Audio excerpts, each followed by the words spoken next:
এ পচা নাকি? হ্যাঁ রে বিট্টু, বল। বলছি শোন, সন্ধ্যার সময় বাড়িতে চলে আসিস, পিঠে খাবার নিমন্ত্রণ রইল।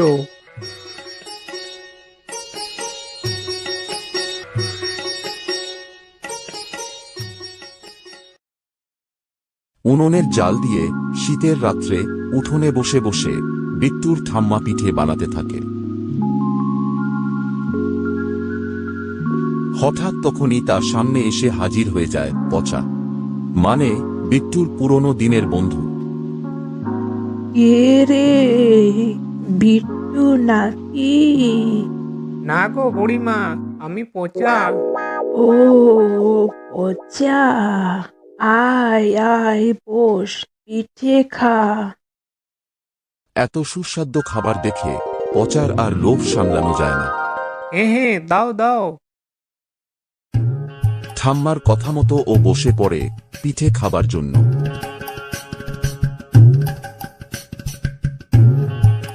পচা এক এক করে থালায় রাখা সব পিঠে খেয়ে নেই।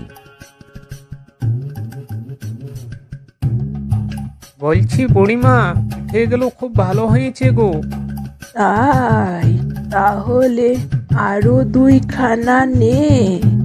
না না, আমার পেট ভরে গিয়েছে, আমি আর পারবো না, এবার আমি বাড়ি যাই। দাঁড়া তাহলে, বাড়ির জন্যে নিয়ে যা। কাল ভোরে মকর স্নান করে ভাজা পিঠে খেতে যেন আসিস। কাল আবার খেতে হবে? আচ্ছা তাহলে দিয়ে দাও।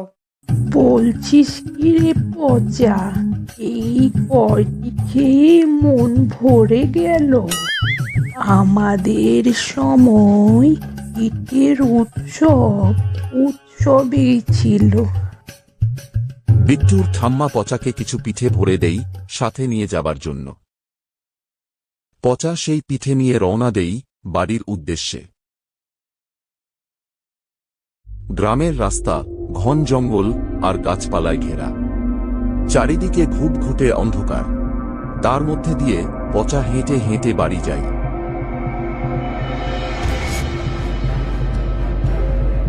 হাঁটতে হাঁটতে হঠাৎ ঝোপের আড়ালে থেকে কি যেন একটা আওয়াজ পচার কানের মধ্যে আসে। পিঠে দিয়ে যা, পিঠে দিয়ে যা, দিয়ে যা বলছি, দিয়ে যা। এ এ এ ওখানে? ভয় পেয়ে পচা তাড়াতাড়ি করে পিঠের ঝোলাটা নিয়ে ছুটতে থাকে। ওই শয়তান পচার শরীরের মধ্যে প্রবেশ করে যায় আর ওর সাথে রাখা সব পিঠে খেয়ে নেই। পিঠে খেয়ে ভূতের খুব ভালো লেগে যায় আর ওর আরো পিঠে খাবার ইচ্ছে হয়। তাই পিঠের গন্ধ লক্ষ্য করে চলে যায় বিট্টুর বাড়িতে।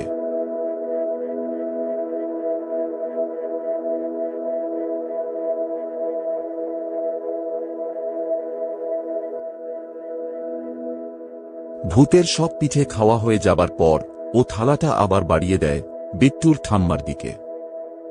বিট্টুর ঠাম্মা যখন ওর হাতটা দেখে, তখন ও বুঝতে পারে যে পচা নয়, পচার শরীরে প্রবেশ করা কোনো শয়তান। বুড়িমা খুব সাহসী এবং এই ধরনের জ্ঞান তার মোটামুটি ভালোই থাকে। সে অনেক ভাবা চিন্তা করে বলে, পিঠেগুলো বেশ ভালো লাগছে বুঝি। হ্যাঁ। এই যা, ভালো পিঠেগুলো ওকে দিব ভাবলাম, পরের মধ্যেই রয়ে গেল।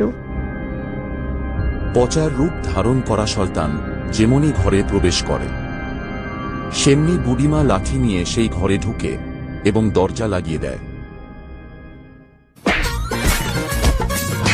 ও বাবা গো, ওরে বাবা রে, কোমরটা আমার গেল রে, ছেড়ে দাও আমাকে, আমি আর কোনোদিন আসবো না।